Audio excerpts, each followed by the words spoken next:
नमस्ते सभी को नमस्कार। हमने पिछले वीडियो में देखा था कि समांतर श्रेणी का एनवा पद किस प्रकार से ज्ञात करना है और समांतर श्रेणी में पदों की संख्या कितनी होती है। आज हम इसी के बारे में आगे पढ़ेंगे कि एपी के अंदर कोई पद हमें दिया हुआ है और हमें जांच करना है कि क्या वो पद समांतर श्रेणी का पद है। इसके बारे में हमें पढ़ना है। तो यहाँ पर एक संख्याओं का अनुक्रम क्या, अगला जो क्वेश्चन हमारा उसमें क्या का जवाब देना है कि क्या एपी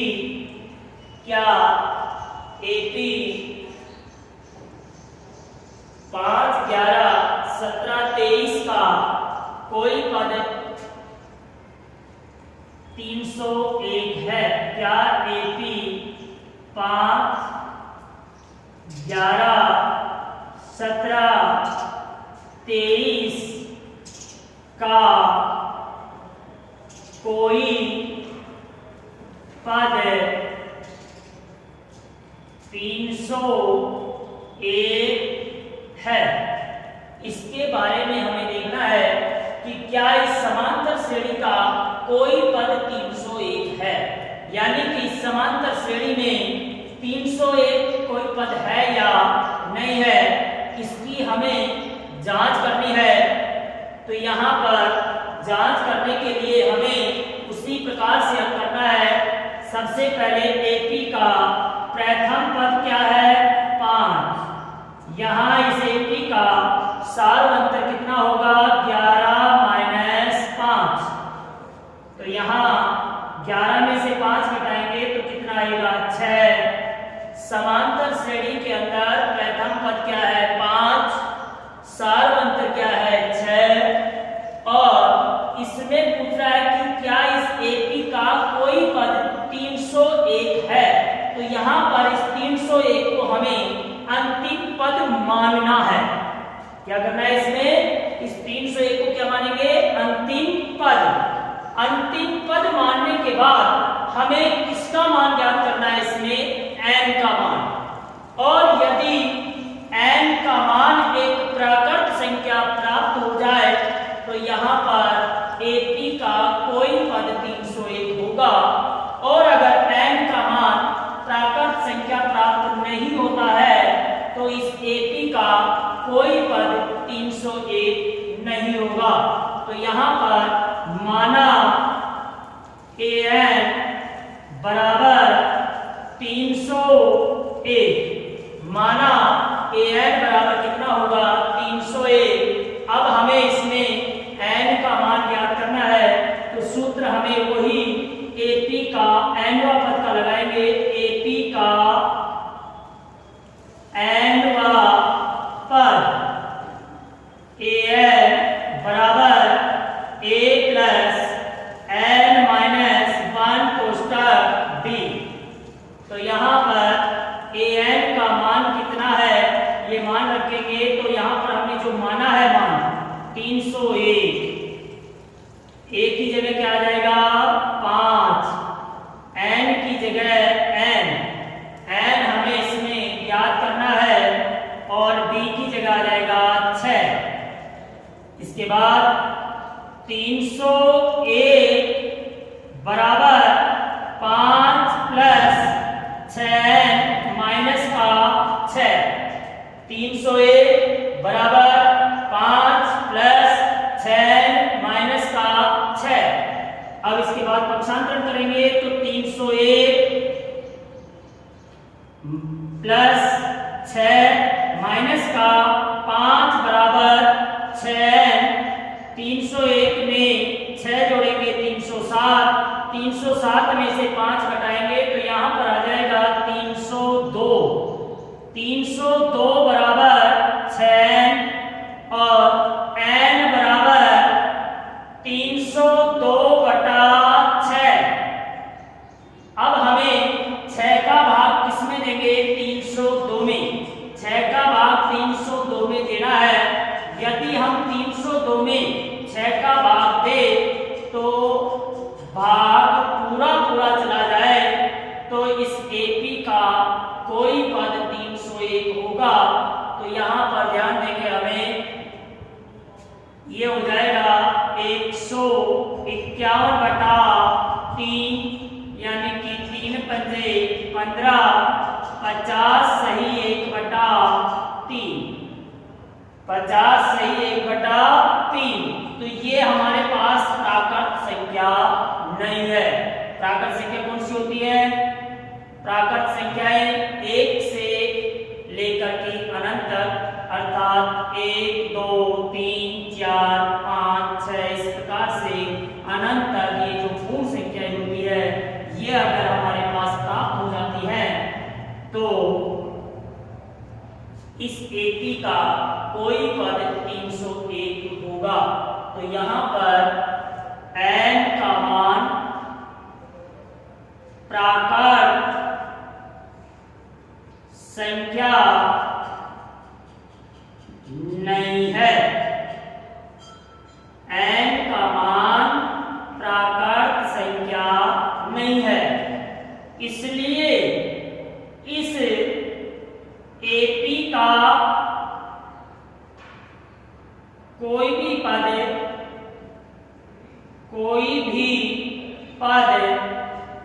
301 नहीं है। अर्थात इस समांतर श्रेणी में जब हम इस समांतर श्रेणी को आगे बढ़ाएंगे तो इस समांतर श्रेणी में कोई भी पद 301 नहीं होगा, अर्थात इस AP में 301 नहीं आएगा। इसलिए यहाँ पर AP का कोई भी पद 301 नहीं है। इस प्रकार से हमें समांतर श्रेणी के अंदर कोई पद दे और उसकी जांच करवाए तो इस प्रकार से जांच करना है कि समांतर श्रेणी का कोई पद है या नहीं है। अगर यहाँ पर n का मान हमारे पास प्राकृत संख्या प्राप्त हो जाती, जैसे मान लो 50 प्राप्त हो जाता, तो इसका मतलब है कि इस AP का 50वां पद 301 होता। लेकिन यहाँ पर n का मान प्राकृत संख्या प्राप्त नहीं हो रहा है, इसलिए यहाँ पर इस AP का कोई भी पद 301 नहीं है। अब इसके बाद इस पॉइंट का अगला क्वेश्चन हमारा है, एक समांतर श्रेणी का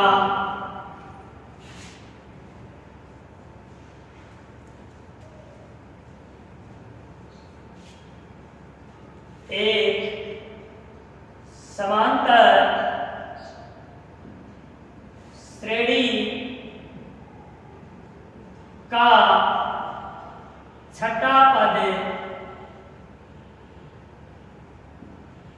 एक समांतर श्रेणी का छठा पद 19 तथा 7वां पद 41 है। छठा पद 19 तथा 7वां पद 41 है। तो AP का 40वां पद ज्ञात करो। AP का 40वां पद ज्ञात करो। यहाँ पर जो हमारे पास समांतर श्रेणी दी हुई है, इस समांतर श्रेणी का छठा पद हमारे पास क्या है 19, 7वां पद यहाँ पर क्या है 41 और हमें पूछ रहा है इस AP का 40वां पद ज्ञात कीजिए। अब इस AP का 40वां पद ज्ञात करने के लिए हमें इस समांतर श्रेणी में, इस समांतर श्रेणी जो दी हुई है उसमें हमें प्रथम पद और सार्वअंतर ज्ञात करना है। इस AP का प्रथम पद कितना है, सार्वअंतर कितना है, और प्रथम पद और सार्वअंतर ज्ञात करने के बाद हमें AP का 40वां पद ज्ञात करना है। तो यहाँ पर सबसे पहले हमें, मैंने बात पॉइंट 1 में ज्ञात करने के लिए क्या होता है, a प्लस 5b, या हमारे पास जो सूत्र है a plus n minus 1 कोष्टक b, इसके द्वारा हमें पद ज्ञात करना होता है। तो जैसे a का मान a, n हमारे पास कितना है 6, तो ये हो जाएगा 6 माइनस a, और d का मान जो होगा वो d, तो यहाँ पर a प्लस 6 में से घटाएंगे तो 5 गुणा b, यानी कि a प्लस 5b। ये हमारे पास कौन सा पद आता है, छठा पद, जो मैंने आपको बताया है कि या तो हम इससे ज्ञात करेंगे कि a प्लस 5b बराबर छठा पद, या फिर हमारे पास जो सूत्र है वो भी वही बात है कि a plus n minus 1 कोष्टक b। तो यहाँ पर जब हम मान रखते हैं तो मान रखने पर वापस यही संख्या प्राप्त होती है, अर्थात a प्लस 5b प्राप्त होता है। इसलिए हमें इनके द्वारा हमें क्या बनाना है, इस क्वेश्चन में, ऐसे क्वेश्चनों में समीकरण, क्या बनाएंगे, समीकरण। अब ये समीकरण किस प्रकार से बनेगा ये आपको देखना है। तो सबसे पहले छठा पद हमारे पास क्या है, छठा पद है हमारा 19, यानी कि छठा पद बराबर 19 और 17वां पद बराबर 41। छठा पद हमारा 19, 17वां पद हमारा 41। अब हमें 40वां पद ज्ञात करना है, और 40वां पद ज्ञात करने के लिए हमें इस क्वेश्चन में एपी का, इसके अंदर हमें ए और बी ज्ञात करना है। तो छठे पद के लिए हम क्या करते हैं, a plus 5b, a plus 5b बराबर कितना है 19। इसको समीकरण नंबर फर्स्ट। फिर 17वां पद, तो a प्लस 16d बराबर 41, a प्लस 16d बराबर 41, तो ये हो गया हमारा समीकरण नंबर सेकंड। अब हमने कक्षा 9 में पढ़ा था समीकरण दो चर वाले रैखिक समीकरण, और दो चर वाले रैखिक समीकरण को हल करने की हमारे पास कितनी विधियां होती हैं, दो विधियां, जिनमें पहली होती है ग्राफीय विधि और दूसरी होती है बीजगणितीय विधि। और इस बीजगणितीय विधि के अंदर जो तीन विधियां होती हैं, प्रतिस्थापन, विलोपन और वज्रगुणन, उन विधियों के द्वारा हमें इनको हल करना है, और हल करके हमें a और d का मान ज्ञात करना है। तो यहाँ पर सीधी सी बात है, हमें कौन सी विधि हल करना है, विलोपन विधि। और विलोपन विधि के अंदर आपको बताया है कि हमें एक चर राशि को समान करना होता है। अब यहाँ पर हमारे पास पहले से ही ये चर राशि क्या है, समान, और जब समान हो, चिन्ह भी समान हो, तो इनको विलोप करने के लिए, समाप्त करने के लिए हमें नीचे वाली राशियों के चिन्ह बदलना पड़ता है। तो यहाँ पर ये भी a, ये भी a, लेकिन ये इस प्रकार से रहेगा, तो हमारे पास a और a जुड़ करके क्या हो जाएगा, 2a। और हमें विलोपन विधि में क्या करना है, इसका विलोप करना है। तो यहाँ पर विलोप करने के लिए a नीचे वाली राशि के चिन्ह बदलना है, और चिन्ह बदलेंगे तो a किसका है यहाँ, प्लस का, ये भी किसका है, प्लस का, तो इसको करेंगे अपन माइनस का, और ये भी हो जाएगा माइनस का। अब देखो, ये भी माइनस का, a से a क्या हो जाएगा, कट जाएगा, प्लस के 5d माइनस के 16d, तो 16 में से 5 घटाएंगे तो क्या बच जाएगा, माइनस के 11d बराबर -41 प्लस 19। तो यहाँ पर क्या होगा,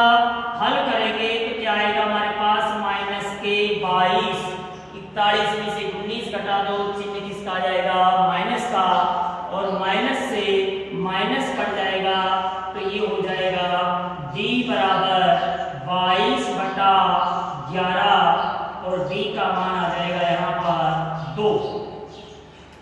अब d का मान जब 2 आएगा तो हमें d ज्ञात हो गया। समांतर श्रेणी का 40वां पद ज्ञात करने के लिए हमारे पास एक पद प्राप्त हो गया है। समांतर श्रेणी का 4वां पद कितना आ गया 2। अब हमें इस समांतर श्रेणी का प्रथम पद भी ज्ञात करना है कि इस एपी का प्रथम पद कौन सा है और क्या है। तो यहाँ पर इस d के मान को किसी एक समीकरण में रखना है, चाहे तो समीकरण फर्स्ट में रख दो चाहे समीकरण सेकंड में रख दो। तो यहाँ पर d का मान समीकरण फर्स्ट में रखने पर d का मान कहाँ रखेंगे समीकरण फर्स्ट में। तो हम समीकरण फर्स्ट को उतारेंगे a प्लस 5d बराबर 19। a की जगह आ जाएगा a प्लस 5d यानी कि 5 गुणा d और d का मान हमारे पास कितना है 2। तो 5 गुणा 2 बराबर 19 और a बराबर a प्लस 5 दूनी 10 बराबर 19 और a बराबर कितना आ जाएगा 19 माइनस 10। a बराबर आएगा यहाँ पर 9। इस समांतर श्रेणी का प्रथम पद तो क्या आ जाएगा 9, सारवा अंतर कितना होगा 2। अब हमें क्या ज्ञात करना है इसका 40वां पद।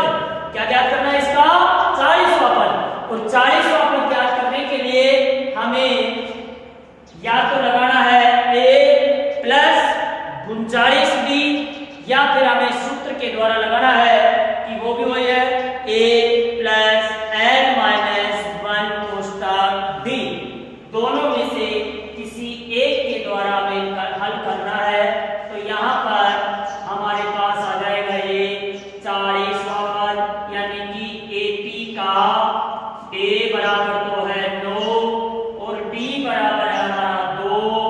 अब हमें 40वां पद यानी कि 40वां पद a 40 बराबर a plus 39d a plus 39d। तो a का मान हमारे पास कितना है 9 प्लस 39 गुणा d हमारा कितना ज्ञात हुआ है 2। तो 9 प्लस 39 गुणा 2 कितना आ गया 78। तो यहाँ पर हो गया 87। AP का 40वां पद हमारा क्या होगा यहाँ पर 87। ये इसका आंसर होगा। अगर हम इसको इस सूत्र से करेंगे कि a n बराबर a plus n minus 1 कोष्टक d तो भी वही बात है, क्योंकि a 40 बराबर a का मान हमारा कितना आ जाएगा 9 प्लस n की जगह जो पद हमें पूछ रहा है 40 माइनस a और जो d का मान हमारा कितना होगा 2। तो 9 प्लस 40 में से घटाएंगे 39 गुणा 2 जो हमारा ये प्राप्त हो जाएगा। तो ये कितना आ जाएगा ये भी 87। तो चाहे तो इससे कर लो चाहे इससे हल कर लो, ये की बात है। तो इस प्रकार से हमारे पास इस समांतर श्रेणी का 40वां पद क्या होगा 87। अब हमारे पास नेक्स्ट क्वेश्चन है चौथा। किसी समांतर श्रेणी का तीसरा पद और नौवां पद 4 और -8 है तो इसका कौन सा पद शून्य होगा। कौन सा पद क्या होगा शून्य होगा। तो यहाँ पर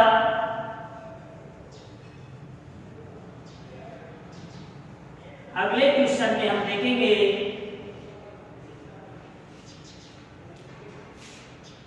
क्वेश्चन नंबर 4 जो हमारा पाद है, एक समांतर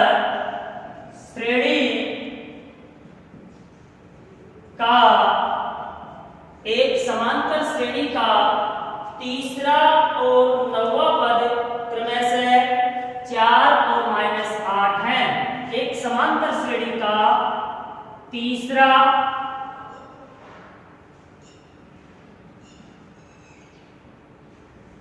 और नौवां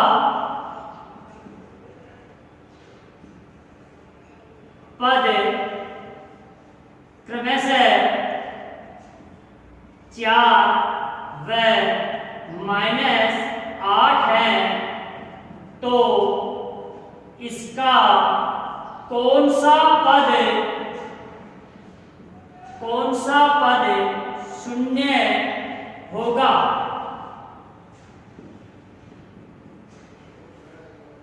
एक समांतर श्रेणी का तीसरा और नौवां पद क्रमशः 4 व -8 हो, तो इस एपी का कौन सा पद शून्य होगा? तो सबसे पहले तो हमें इस एपी का कौन सा पद शून्य है उस पद का क्रम ज्ञात करना है। अर्थात इस प्रश्न में हमें n का मान ज्ञात करना है कि यहाँ पर n कितना होगा और कौन सा पद शून्य होगा।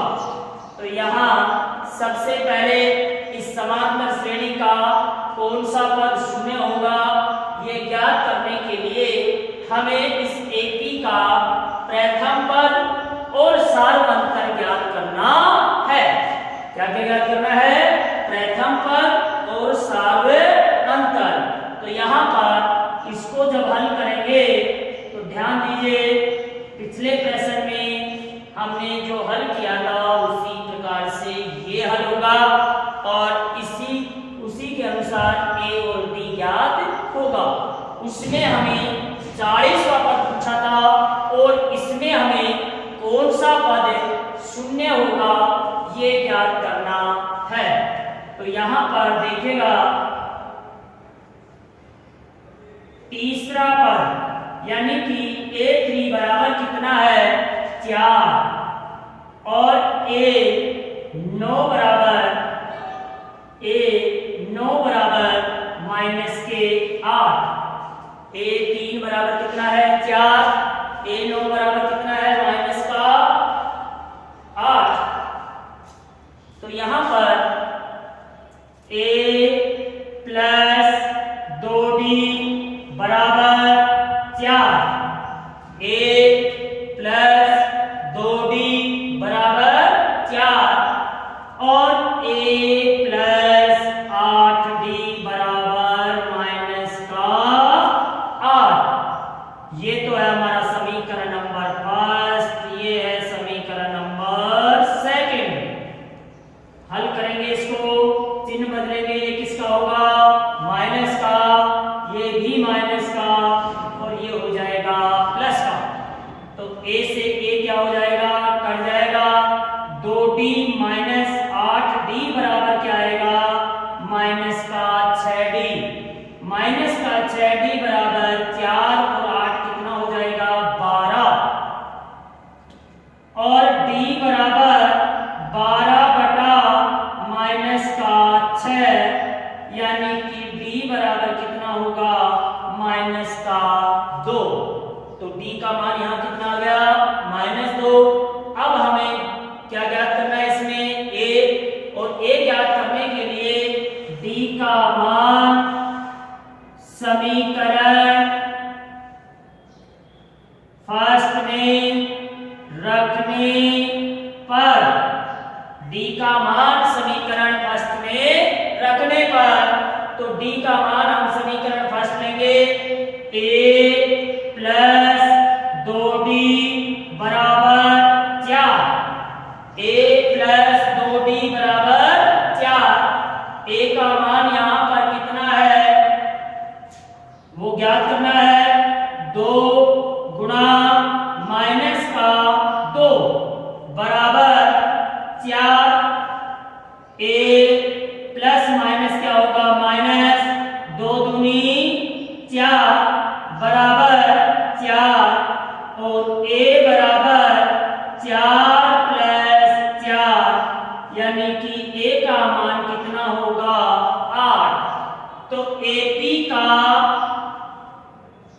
प्रथम पद ए हमारे पास कितना है, 8 और सार्वंतर डी का मान कितना है, माइनस का 2। सार्वंतर कितना होगा, माइनस का 2। ये आपने याद कर लिया है। समीकरण बनाना है, पहले समीकरण को हल करना है विलोपन विधि से। तो जब हल करेंगे तो हमारे पास क्या आ जाएगा, माइनस का 2 और माइनस 2 आने के बाद इस माइनस 2 को किसी एक समीकरण में रखना है, चाहे तो समीकरण फर्स्ट में रख दो, चाहे समीकरण सेकंड में रखेंगे। तो फर्स्ट में रखा, यहाँ पर ए का मान हमारे पास कितना ज्ञात हो गया, माइनस का, ए का मान ज्ञात हो गया प्लस का 8। अब एपी का प्रथम पद हमारे पास 8 है, सार्वंतर है हमारा -2। अब हमें प्रश्न जो पूछ रहा है कि इसका कौन सा पद शून्य होगा, अर्थात इसका जो अंतिम पद है वो क्या है, यहाँ पर 0, और वो 0 इसके कौन से नंबर का पद होगा। तो यहाँ पर an का मान कितना है, यहाँ 0। an का मान कितना है, 0। अब हमें nवां पद ज्ञात करने का जो सूत्र है वो हमें लिखना है, an बराबर a plus n minus 1 कोष्टक b।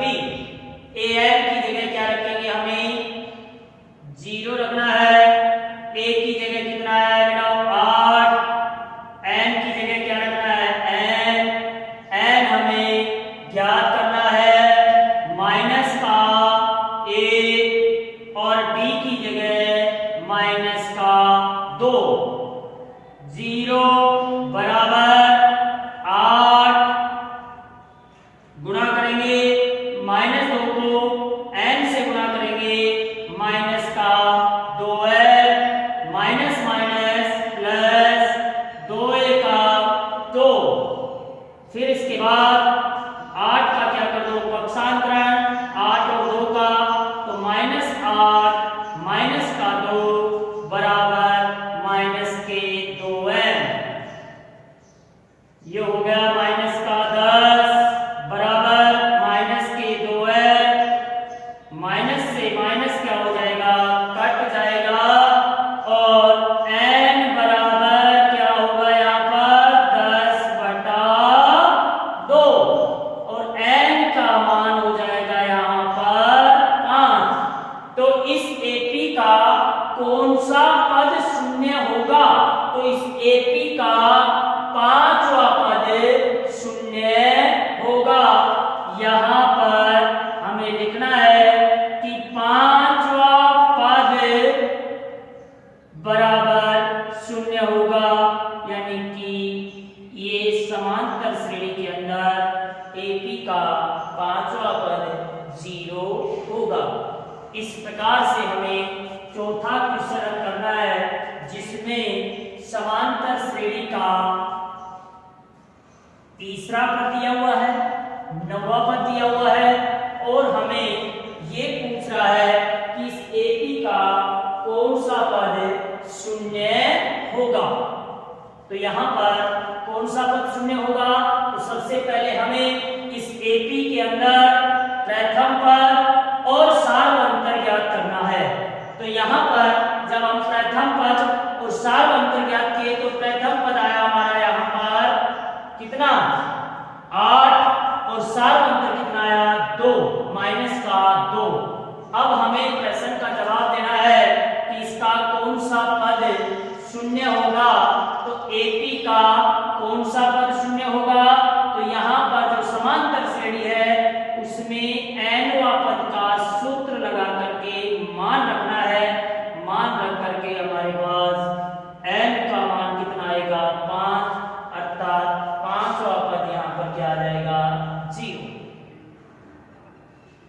इस प्रकार से हमें समांतर श्रेणी को हल करना है और 5 पॉइंट होके यहाँ पर हमारे कितने क्वेश्चन हो गए 4। इसके बाद आगे का अगले वीडियो में देखना है कि अगले वीडियो में बताएंगे कि हमारे पास समांतर श्रेणी के अंदर समीकरण और किस प्रकार के आएंगे इसमें